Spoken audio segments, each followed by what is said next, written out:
Most people's life stories are lost forever, but yours doesn't have to be.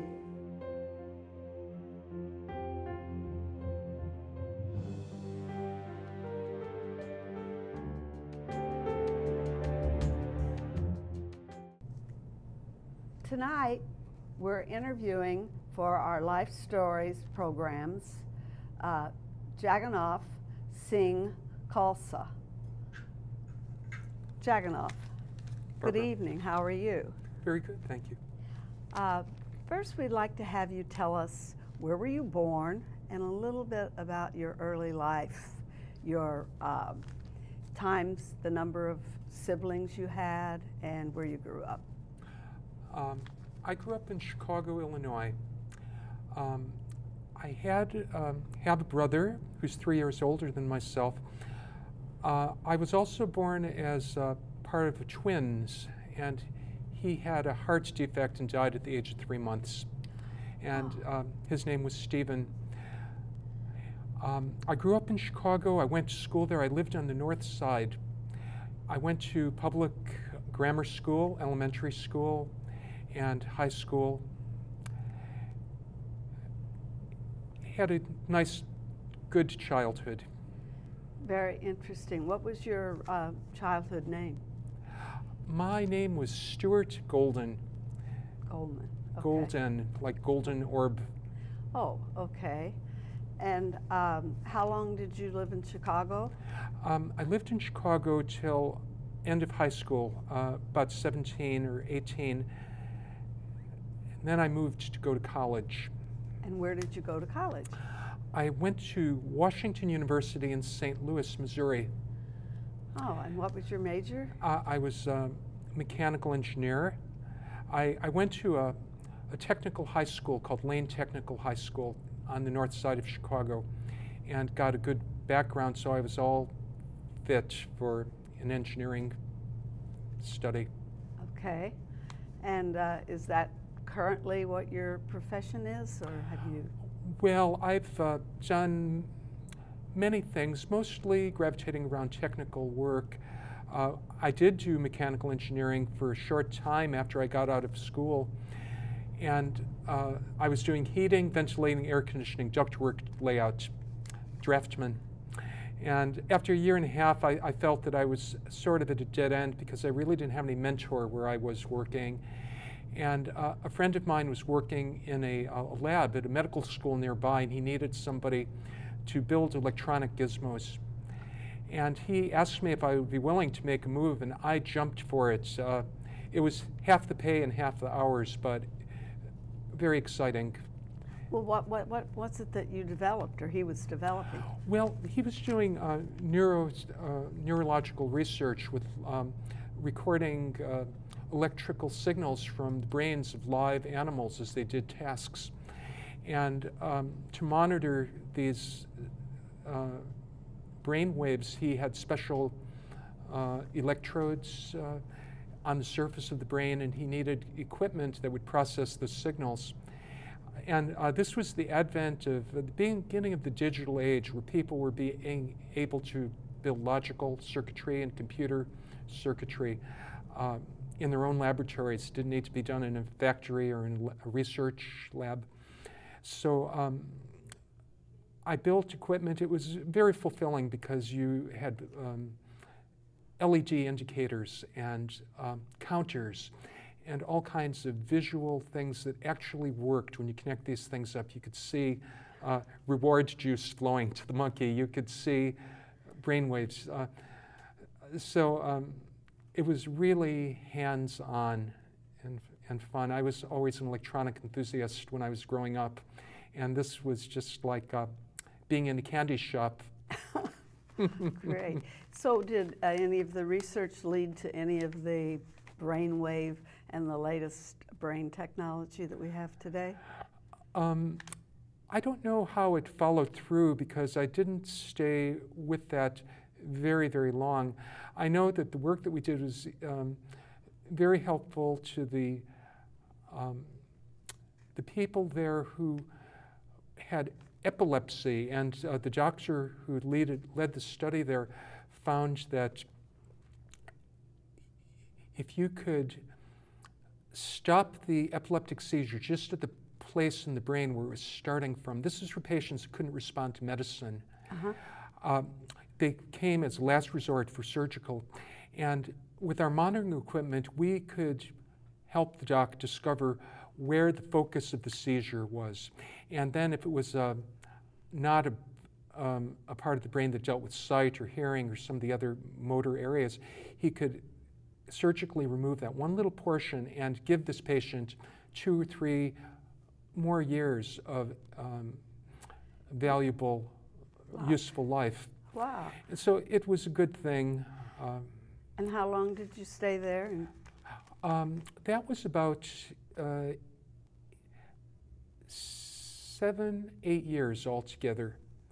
I also did electronic projects for a couple of the other researchers that needed similar kind of equipment for their animal studies.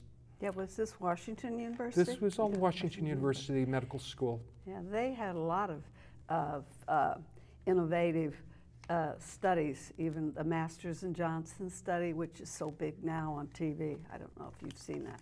But anyway, so tell me, how did you end up leaving St. Louis and coming to Massachusetts and becoming a Sikh? And I'd like to have you tell us a little bit about how you ended up with that and what that's all about.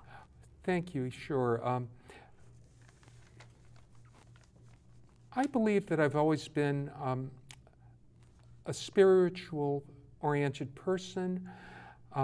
When I went to college, I became a vegetarian, half out of consciousness and also half out of convenience. You know, it sort of limits the whole universe of foods that you might have to choose from. But I met good people, and there was a health food store in the neighborhood called the Golden Temple Health Foods. And I used to go there every day for lunch. Yogurt and granola, yogi tea, wonderful stuff. This business was run by some obviously religious folks. They wore these beautiful white gowns called kurtas and spoke very respectfully. They had this marvelous food. They seemed to have great consciousness, great feeling of brotherhood. And I knew them just as nice people. A year and a half into my getting to know them, they had an open house at their residence, their ashram. And I just came as a visitor and met them personally and learned that these folks get up at 4 in the morning and did yoga. They meditated. They really led a wholesome lifestyle, which I was practically leading myself anyway, you know, not conscious of it.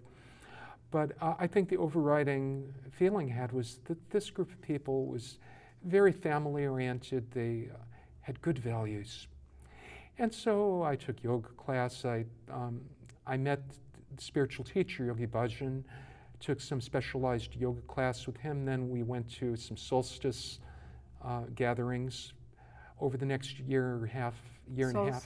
Solstice at the time of December 21 and June 21. They would make a sojourn down to a camp down in Florida and have specialized yoga and live in community, special diet, promote meditativeness.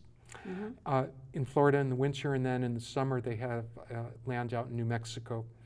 And every one of my experiences with them was positive, and I wanted to see what was next and what was next. And eventually, after about a year and a half, I decided to make the leap of faith and live in their community house, which is called an ashram. Ashram means house of God. Oh, okay. And I adopted that lifestyle, and now 3 years into that, our teacher said, you know, have you thought of getting married? And this may sound strange to normal American ears. He said to my minister, I give you 1 week to find a wife for this fellow. And yeah. 1 week? Well, yes. I mean, I think already I had made the leap of faith that what you would say, objective third eyes, objective third parties would help me make a decision. Maybe I wouldn't make the wisest choice on my own. you know, like having a dear uncle who knows everybody and can say, this looks like a good match. At any rate, there was a woman named Jagan Khalsa who was living in Brooklyn, New York at the time, who everybody knew mutually, although I didn't know her. And we started writing letters, Okay. and it wasn't very long before we decided that we could make it work. It was an arranged marriage of sorts, but we had the power of veto when we finally did meet each other to say, no, well, I don't think this would work. But actually, I engaged her the day after Thanksgiving, and I met her and saw her picture for the first time after I had actually engaged her. As I say, it was a leap of faith. And it's worked out. You two are It has still worked together? out. We've been married 33 years, and we have a daughter Yes. who's 18 years old now, living in Millis. And it was my wife's motivation that made us to move to Massachusetts. She didn't like the Midwest. She found it very conservative. She felt a little bit of discrimination against the turban and so on. And she wanted to live in a functional community, and she knew Millis, Massachusetts had it because she used to live with the six of Millis. Before they'd moved there, they had houses in Dorchester, Boston, when she was going to college, and she had lived in the community, and so she said, Millis is the place to go. And I was between jobs at that time and didn't have as much say. It was sort of was difficult for me to move. I had built up a big community of friends, musical friends in St. Louis. St. Louis. And to break away from all that and start fresh somewhere else personally was a little daunting. And how long have you lived here in Massachusetts? Well, in Millis? 1991 to 2014, 13 years. Wow. 23 years. 23 years. And so through moving here, how long did you live? You said you lived in Millis at the ashram. How long were you there? Well, I think that we lived there about 14 or 15 years, and then we bought a house of our own just about a mile away, still within the Millis town. We're only about 3 or 4 minute drive away. So it's like being there. Great. So, so as a Sikh, what are some of the qualifications that you have to have if one would want to become one? Well, you know, sometimes they say the newcomers are more orthodox than the orthodox, and so we are we're vegetarians. We don't eat eggs or fish or meat, or we don't drink alcohol of any kind or take recreational drugs. We sincerely vow to keep celibate until marriage, and then whatever the word is, for faithful to your spouse. Remain faithful. Remain faithful to your spouse. I mean, these are values that you'll find everywhere else too. I tend to think we take them a little bit more seriously, you know, because we intentionally came into the Sikh path, and we wouldn't have attempted to take that road if we didn't think that we could manage it. Right. So do you still do yoga? I don't practice much. However, I believe I get much of the benefit by osmosis. I mean, being part of a Sikh community is on many levels. Yes, the meditation and yoga is important, very important, especially people getting grounded when they first come. Another great element is the notion of service. We call it seva, selfless service, and that can take place in many forms. One of the forms for me is cooking. We cook meals as part of our weekly services and for many other activities, and I'm often in the kitchen. And I consider myself a master of a particular beverage called yogi tea, which I have been brewing for 30 years. I've had that, and it is. It's the best yogi tea I've ever had, yes. And I would dare say I probably made 1,000 or 2,000 gallons, who knows, over the course of time, because sometimes we have annual yoga festival where we make 40 or 50 gallons of it. Oh, really? To serve out through the whole day. In October. In This year, October. September. Oh, it is? We have. Is it something to do with a special calendar that you have, or? No, nothing at all with the calendar. But it's just a time of special yoga. There'll be musicians, there'll be the food, the yogi tea, a holistic day of what day fun. in September is that? It will be September 20th this year. I believe it's Saturday. Okay. All right, great. So now you mentioned that you hated leaving St. Louis because you lost contact with a lot of your musician friends. And when did you, what instrument do you play? Yeah, well, I play the violin. I've always been musical. I've wanted to do something in music. Even when I was 3 years old, I used to sit and look through my mother's old piano book, this thick, and I'd leaf through the pages and just be amazed at the beauty of the graphics, the difference. You know, you look at the Chopin music and you see these spangles of little notes all over. You look at MacDowell and it's very plain. You look at the Beethoven and all these pedal markings and accent marks and action on the page. And I wanted to play the piano. You did? And my parents didn't want to get me one because they knew every kid wants to play the piano. Well, doesn't necessarily, but they give it up when they go to high school. And they didn't want to invest in an instrument that I'd be giving up. But my grandfather gave me an old wooden ukulele, professional ukulele. And I began learning that. That was actually my first instrument. I dabbled with the recorder a little bit. Didn't like wind instrument as much. Got out of breath. And then I graduated to guitar. But when I got to high school, something in me, I wanted to be in an orchestra because I discovered classical music, you know, on the FM station, on the FM band. The classical music stations were 3 wonderful ones in Chicago. And when I got to be 12 or 13, my uncle gave me an old FM tuner and a preamp and an amp. And for the first time, I was able to listen to my heart's desire to some of this cultural musical. And it was a revelation to me. My mother was easy listening, Perry Como, and on Sundays when I'd be tuning, I'd hear some organ music on the radio and I'd stick with it. And she says, "Oh, that's Gentile music, turn that off." You know, she didn't have the appreciation, and yet I found a whole world in it. And so when I had my own tuner and preamp, I began listening. It was, I had to be in an orchestra to start doing some of that stuff, and I couldn't be with the guitar. And my uncle said that he had a violin in his closet that he used to play when he was a kid, and it was still there, and if I wanted to have something to start on, he'd give it to me. So I thought, well, that would be great. Frankly, if he didn't give me that violin, I think I would have wanted to play the cello.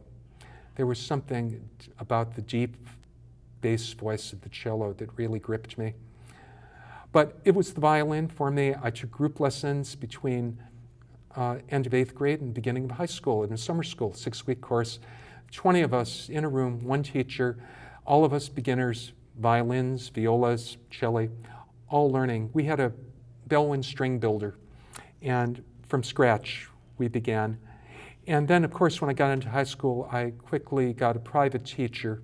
Everybody said you should have a private teacher. And I found a wonderful man. He didn't have many students, maybe just 2 or 3 altogether. But he took me in like a father. He trained me diligently. He gave me every ounce that he could possibly stuff into me as fast as he could. In 2 years, he got me to the point where I auditioned for the Chicago Civic Orchestra, the training orchestra of the Chicago Symphony, and I got in. I was the youngest member at the time and in the back of the second violins, but there I was. Oh, how exciting. Now, and, did you stay in touch with him, or since he was your mentor? Well, yes, he was my mentor. After I left high school, I went to college, and I'm afraid that I didn't appreciate my teacher, Sal Turner, for all that he was worth at the time. And I think when I went to college and started studying with somebody else, and that somebody else started me over again on certain things, when I came back to play for Mr. Turner, he was mortally disappointed. You know, like we had been studying these concerti, and now I was back to the Kreutzer Etudes for good reasons that my teacher had at the time, but I felt like I had put a dagger through his heart. And I couldn't bear to keep up contact, and that is a shame. I do regret that. He died 6 or 8 years later. I never got to pour out my appreciation for the foundation that he gave me. And ever since then, I've made amends. I have gotten in touch with his son and his daughter, and spilled my heart out, shared myself with them. What a wonderful thing to do. Yes, because I felt like a balance had to be restored. And I think of him, I mentioned his name. His name was Mr. Solomon Turner, Chicago Symphony. And I looked on the web to find some trace of what I could find about him. Back those years in the 60s, 70s, barely the 80s, you couldn't trace somebody and really find out ephemera about their life. But I found a story by somebody who wrote to a guitar website 10 years ago, who said that he'd studied fiddle in the early 60s. He wanted to be a fiddler. He was in a music shop in the north side of Chicago. And he needed a bow. And the violin man said, "Oh, I don't deal with bows." But there was a visitor in the shop. And he said to me, "I have some bows. Why don't you come to my apartment and we'll see if we can find a bow for you." And he brought his violin, and when he came into my teacher's apartment, it was Mr. Saul Turner. He saw a huge Steinway piano, orchestral-sized harp, other instruments on the wall, and he already felt like he was really beyond his depth already. And Mr. Turner says, "Why don't you play on your violin? I'll give you a couple of bows, and we'll listen and see what best." And he says, "Well, I'd really not play for you." He didn't want to reveal that he was really a sort of poor violinist. So Mr. Turner says, "That's fine. I'm going to take your violin. I'm going to go into my bedroom. I'm going to take these bows, and you listen."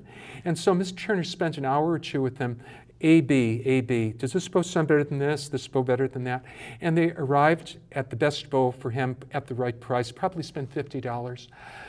Mr. Turner gave him 2 hours of his time, all for the love of just some stranger, basically, who sincerely wanted to play. And when I mentioned the story to his daughter, I said, Mr. Turner was so good. He could have maybe made those bows sound good the way he wanted to get rid of one that he didn't want. She said, "Oh, no, not my father. He was the real, genuine article, and he did it for the love and for the humanity of it." So that was my first teacher. Since then, I had another very inspiring teacher. All these mentors that live in me. My mother had a boarder, and this boarder was a clairvoyant. She said that she saw the bust of Frédéric Chopin hovering over my shoulder once when I was practicing, which is rather strange because Chopin was not a violinist.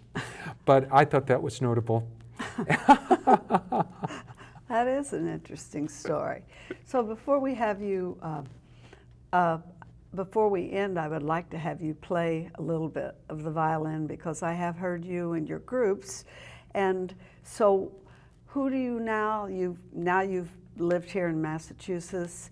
What are the groups that you've played with, and what are the most exciting and interesting concerts that you've been in? Yes, well, I had a bunch of groups, formations, duo, trio, quartet. They all under the name of the Grace Duo, the Grace Quartet, the Grace Trio. I like the word grace. But as one may find with music groups, they often just don't stick around together. Today, I am blessed with a group that I have been with 1.5 years or 2 years. We call ourselves Seele Musicale. Seele means soul in German. Musicale means musical entertainment. And we all have the similar love of the early music, the Bach music. And we're all at a stage in life where music is not our main means of support, so we can afford to play pro bono and follow repertoire that we'd like to do and do it on our own schedule. And so we are beginning to do more and more of those things. But one of the most meaningful things that I did was about 3 or 4 years ago, I had a group of people, we wanted to do a Bach cantata, and at the same time, one of our members was the deacon in a church that was going out of business. The church membership dwindled to such a degree they had to give their church building away. And she asked if we would play a program of music for the final service in their church with this huge pipe organ. Church? This was United UCC Church in Worcester, Mass. Oh, okay. And so we prepared this Bach cantata. Our organist prepared a Franck prelude, big organ piece. He prepared some old-time hymns. And we did this program. It was mostly musical service. And the theme of the cantata was, I cry unto you, O Lord. Forgive me, I guess this was a metaphor for the fact that this church congregation was disbanding. Disbanding. Yeah. Mm-hmm. And to the congregation that was there and to the minister and just for everybody, it was a very meaningful experience and one of the best things we did for ourselves and for other people. And this was before Zela Musicale came around. But, you know, I carry with me the seeds and the blossoms from everything that I've done in the past to this moment. And that's what gives old-timers our power, you know. That's great. So what, and I know you've played for a lot of musicals. So yes. I was wondering if you would play something that you like for us to end the show. I'd be glad to. Okay. Yo-Yo Ma said, when you play, don't play to demonstrate, play to share a moment of magic. And I love that quotation. Yes.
Wonderful.